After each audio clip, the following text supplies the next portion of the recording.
other shows we have for you to enjoy at myclassicradio.net. The Avengers was most certainly not a household name in South Africa prior to the radio series.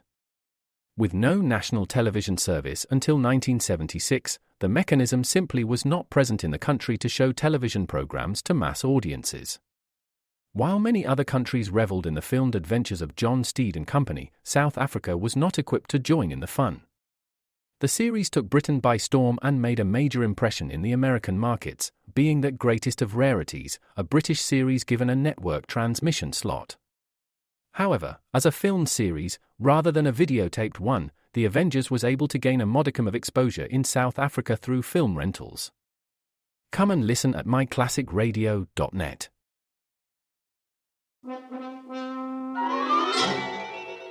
My name is Poe, Edgar Allan Poe. I write stories.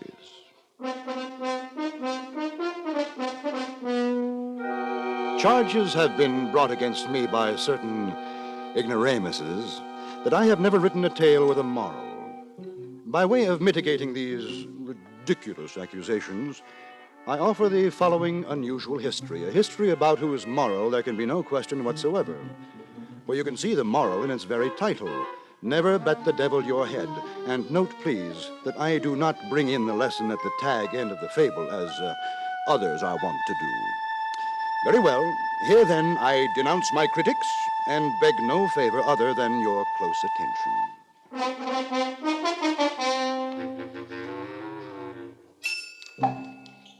From Hollywood, the CBS Radio Workshop, dedicated to man's imagination, the theater of the mind.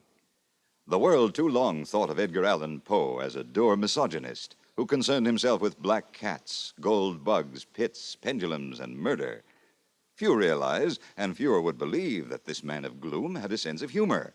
This, the workshop now seeks to prove in William N. Robeson's production of Edgar Allan Poe's satiric story, Never Bet the Devil Your Head, starring John Dehner, with music conducted by Amerigo Marino, and with Jack Johnstone as guest director.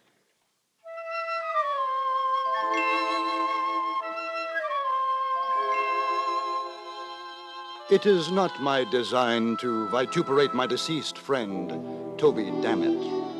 He was a sad dog, it is true, and a dog's death it was that he died. But he himself was not to blame for his vices.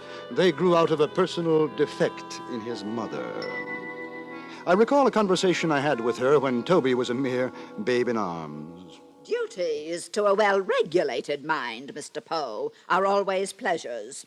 It is my duty, and therefore my pleasure, to see that as quickly as possible my son learns the difference between right and wrong. But must you flog him so, Mrs. Dammit? Babies, like tough steaks, are invariably the better for beating. It drives the evil propensities out. But my dear woman, you have the misfortune to be left-handed. I do not consider left-handedness a misfortune. No, you fail to understand me. Madam, a child flogged left-handedly had better be left unflogged. And deign to tell me why? The world revolves from right to left. If each blow in the proper direction drives out an evil propensity, it follows that every thump in an opposite one knocks its quota of wickedness in. Ha! That is a specious argument that does not warrant a reply, except perhaps this. I was all too often present at Toby's chastisements, and even by the way he kicked, I could perceive that he was getting worse and worse every day.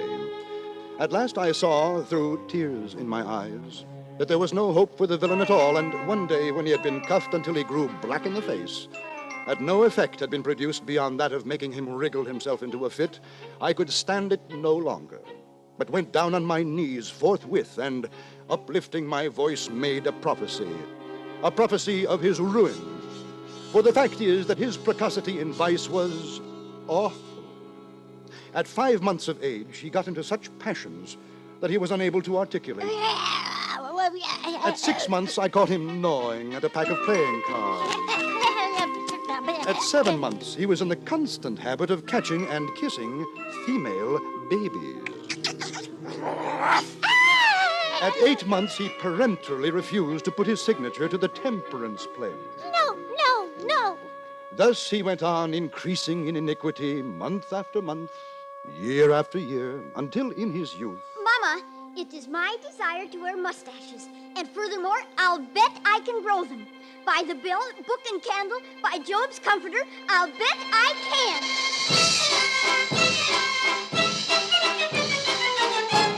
As you see, he had even contracted a propensity for cursing and swearing, and for backing his assertions with bets. Not that he actually laid wagers. No, I will do my friend the justice to say that he would as soon have laid eggs. With him, the thing was a mere formula, nothing more. You see, he was detestably poor, another vice which the physical deficiency in his mother had entailed upon him. And this was the reason, no doubt, that his expletive expressions about betting seldom took a pecuniary turn. It was usually, "I'll bet you what you please," or I'll bet you what you dare," or "I'll bet you a trifle," or else, more significantly still, "I'll bet the devil my head."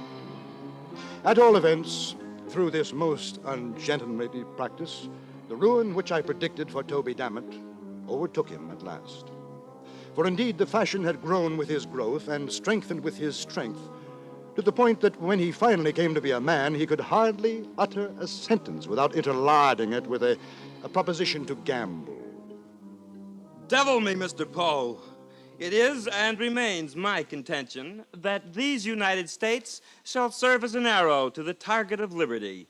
My wager on that, sir. I'll bet you what you please. Toby, this habit of yours is an immoral one, and I feel constrained to tell you so. Pish-posh, Mr. Poe. It is vulgar. I beg you to believe me. Twaddle. It is discountenanced by society. I say nothing but the truth. Tush. Gambling has been forbidden by an act of Congress. I entreat you, I implore you. Utter foolishness. Then, by heaven, I shall have to knock some sense into you.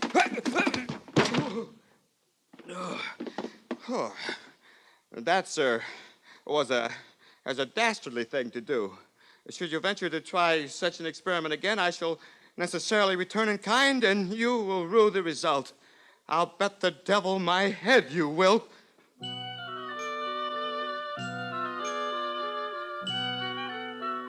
Yes, there it was again. The quintessence of his abominable expressions. "I'll bet the devil my head." But there was nothing more I could do. I quit the scene in desperation and in sorrow. However, I could not evade the fact that Mr. Toby Dammit's soul was in a perilous state. I resolved to bring all my eloquence into play to save it. I vowed to serve him as St. Patrick, in the Irish Chronicle, is said to have served the toad. That is to say, awaken him to a sense of his situation. So, I addressed myself to the task. I remonstrated with him, but to no purpose. I demonstrated in vain. I entreated, he smiled. I implored, he laughed. I preached, he sneered. I threatened, he swore. I pulled his nose. He blew it. And once again... I'll bet the devil my head that taught you a lesson. Toby, have you considered the gross impropriety of a man betting his brains like banknotes? Should I? You have adopted this mode of wager, "I'll bet the devil my head," with a pertinacity and exclusiveness of devotion that displeases me no less than it surprises me. Now, the truth is... I'll bet the devil my head I'm going to get another lecture from you. The truth is, there is something in the air with which you are wont to give utterance to this offensive expression, something in your manner of enunciation which, for want of a more definite term, I must be permitted to call queer. Oh? It is your soul I am considering, Toby. Otherwise, you must believe this. I would not be speaking to you of these matters when I am so aware of your distaste for them. For some moments, he remained silent, merely looking me inquisitively in the face, but presently he threw his head to one side and elevated his eyebrows to a great extent. Then he spread out the palms of his hands and shrugged up his shoulders. Then he winked with the right eye. He repeated the operation with the left. Then he shut them both up very tight. Then he opened them both so very wide that I became seriously alarmed for the consequences. And applying his thumb to his nose, he made a disgusting, indescribable movement with the rest of his fingers.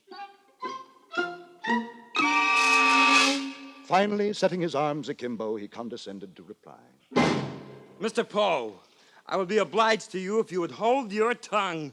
I wish none of your advice. I despise your insinuations, equivocations, adumbrations. In short, sir, your entire peroration. I am of sufficient age to take care of myself. Or is it your misconception to consider me still an infant? Sir, do you mean to impugn my character? Is it your intention to insult me? Are you a fool, sir? Tell me, is your maternal parent aware of your absence from the domiciliary residence? I beg you. I put this question to you as a man of veracity, and I will bind myself to abide by your reply. I demand, once more, does your mother know you're out? Your confusion betrays you. I'll bet the devil my head she does not. And so I bid you, Mr. Poe, good day. He left my presence in quite undignified haste. It were well for him that he did so. My anger had been aroused. For once, I would have taken him up on his insulting wager, bet the devil my head indeed. And I would have won for Satan, Mr. Dammit's little head, because, you see, the fact is my whereabouts was known by my mother. Ah, well, it was in the pursuance of my duty that I had been insulted, so I bore the insult like a man. And it now seemed to me that I had done all that could be required of me in the case of this miserable individual. I resolved to trouble him no longer with my counsel, but to leave him to his conscience and himself. But I must confess that although I forbore to intrude with my advice, I could not quite bring myself to give up his society altogether. Worse, I even went so far as to humor some of his less reprehensible propensities, and there were times when I found myself lauding his wicked jokes, but with tears in my eyes, so profoundly did it grieve me to hear his evil talk. Oh, by the great horned toad, Mr. Poe, your aptitude for companionship, without censure or reprimand, has taken a turn for the better.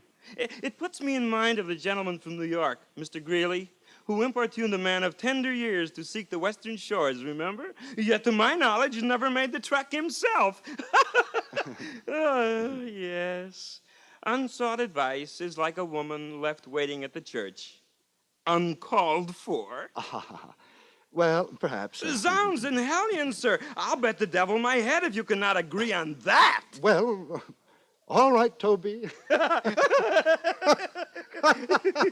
Toby, what's to become of you? Oh, your concern is, touching, Mr. Poe. But it smacks of your former attitude, and I shall have none of it. None, I say. Come, it's too fine a day to spend it on peradventure and mayhap pursuits. Let us stroll the roadside and the country lane, commune with nature in her pristine glory, seek the unfettered pleasures of the here and the now. Well, sir? Very well, Toby.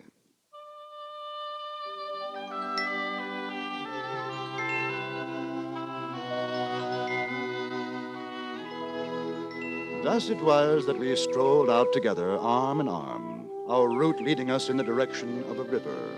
Ah, there, Mr. Poe. You see, beyond the stream, that field of fluorescence.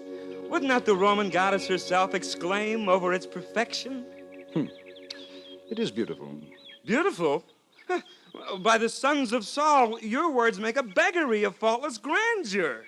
My friend, your jaundiced eye requires closer appraisal, and your stopped-up nose a clearer whiff. But it's only a field of trees and flowers. I can see it very well from here. Stuff and nonsense. If you possessed a wit of perspicacity, that same jaundiced eye would indicate a covered bridge within a stone's throw. We shall cross it, go beyond it, and wander lonely as a cloud, to steal a phrase from one of the English greats. Come now. The bridge was roofed over by way of protection from the weather, and the archway, having but few windows, was thus uncomfortably dark and echoed resoundingly. As we entered the passage, the contrast between the external glare and the interior gloom struck heavily upon my spirits. Not so upon those of the happy Dammit, who offered to bet the devil his head that I was hipped. He seemed to be in unusual good humor. He was excessively lively, so much so that I entertained I know not what of uneasy suspicion.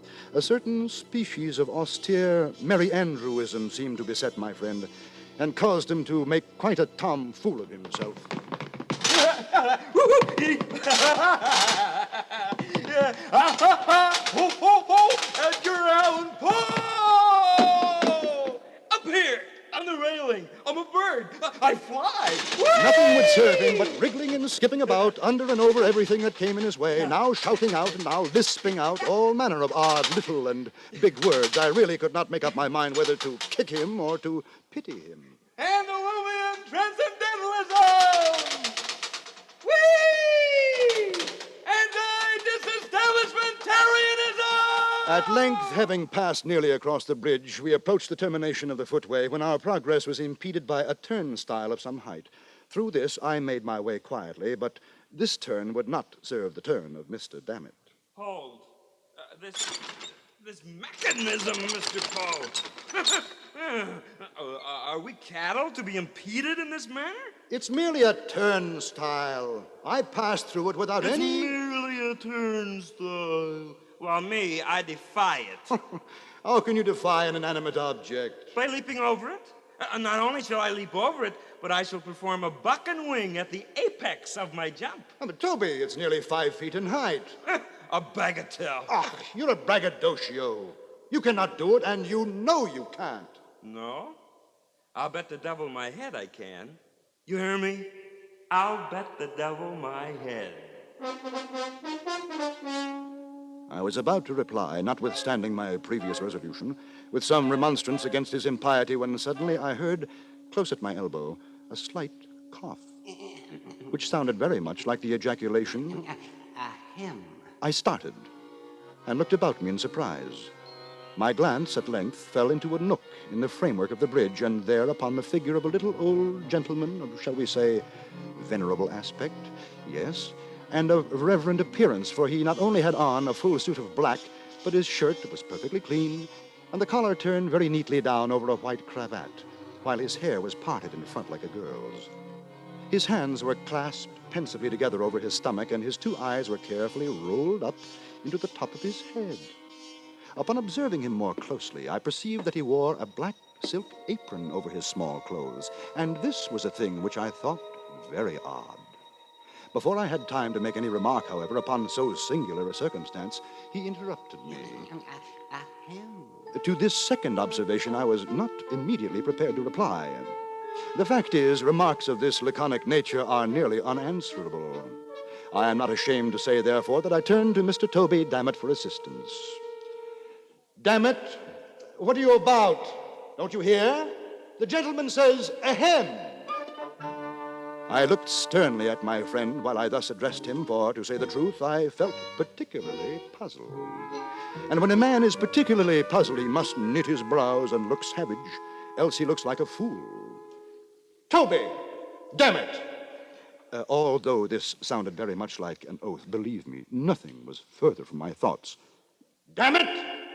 The gentleman says, ahem! I do not attempt to defend my remark on the score of profundity. I did not think it profound myself, but I have noticed that the effect of our speeches is not always proportionate to their importance in our own eyes. But if I had knocked Toby on the head with the turnstile itself, he could hardly have been more discomfited than when I addressed him with those simple words. You don't say so. Are you quite sure he said that? Well, at all events, I'm for it now, and may as well put a bold face upon the matter. Here goes then. Ahem. Strangely, the little old gentleman seemed pleased. God only knows why. He left his station at the nook of the bridge, came forward with a gracious air, took Dammit by the hand, and shook it cordially, looking all the while straight up in his face with an air of the most unadulterated benignity it is possible for the mind of man to imagine. Finally, he spoke. Well, Toby Dammit. That's right, good sir. And what think you of my assertion and my wager? That you can leap the turnstile? Correct you are, and perform with consummate skill a buck and wing at the apex of my leap. I am quite sure you will win your wager, damn it, but we are obliged to have a trial, you know, for the sake of mere form. A trial, you say? My friend took off his coat with a deep sigh and tied a pocket handkerchief around his waist. He produced an unaccountable alteration in his countenance by twisting up his eyes and bringing down the corners of his mouth. I did not express myself aloud, but I thought this is quite a remarkable silence on the part of Toby Dammit, and is no doubt a consequence of his verbosity upon a previous occasion. I wonder if he has forgotten the many unanswerable questions which he propounded to me so fluently on the day when I gave him my last lecture. Him! The old gentleman now took him by the arm and led him more into the shade of the bridge, a few paces back from the turnstile. My good fellow, I make it a point of conscience to allow you this much run. Wait here till I take my place by the stile, so that I may see whether you go over it handsomely and don't omit any flourishes of the buck and wing.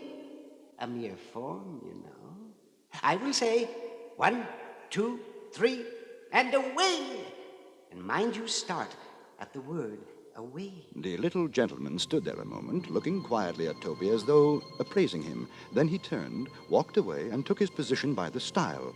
Again he paused a moment, as if in profound reflection, then looked up and smiled very slightly, tightened the strings of his apron, and took a long, long look at Dammit. I thought to myself, what right has the old gentleman to make any other gentleman jump? Who is he? If he asks me to jump, I won't do it, and that's flat, and I don't care who the devil he is. The devil, But what I said, or what I thought, or what I heard, occupied only an instant. The black-suited little man gave the word as agreed upon. 1, 2, 3, and away! I saw Toby run nimbly and spring grandly from the floor of the bridge, cutting the most awful flourishes with his legs as he went up. I saw him high in the air, buck and winging it to admiration.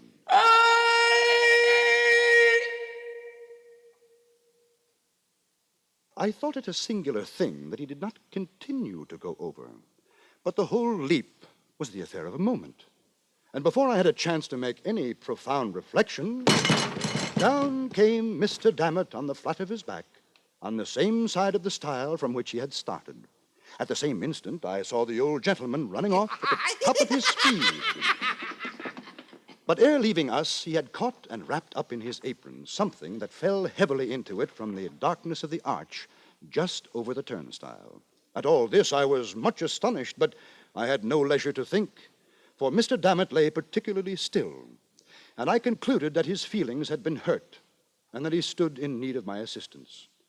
I hurried up to him and found that he had received what might be termed a serious injury, quite serious. Quickly, I threw open an adjacent window of the bridge, and the sad truth flashed upon me. About 5 feet above the top of the turnstile, there extended a flat iron bar that served to strengthen the structure. With the edge of this brace, it appeared evident, the neck of my unfortunate friend had come precisely in contact. And alas, the truth is, he had been deprived of his head. He did not long survive his terrible loss. Despite the efforts of the physicians, he grew worse and, at length, died. So I bedewed his grave with my tears, worked a bar sinister on his family escutcheon, and assumed the general expenses of his modest funeral.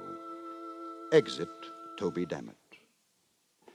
Toby Dammit, a lesson to all riotous livers, and proof absolute of my initial assertion that every tale should have, must have, does have a moral.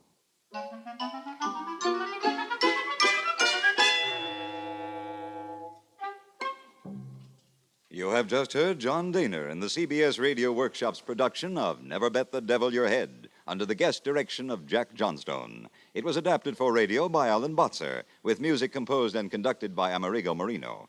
Heard in the supporting cast were Eleanor Audley, Leon Ledoux, Dawes Butler, Richard Beals, and Howard McNear. Next week from New York, the workshop will present The Heart of Man, a dramatization of a surgical operation in which the heart itself is the principal actor. Hugh Douglas speaking. This is the CBS Radio Network.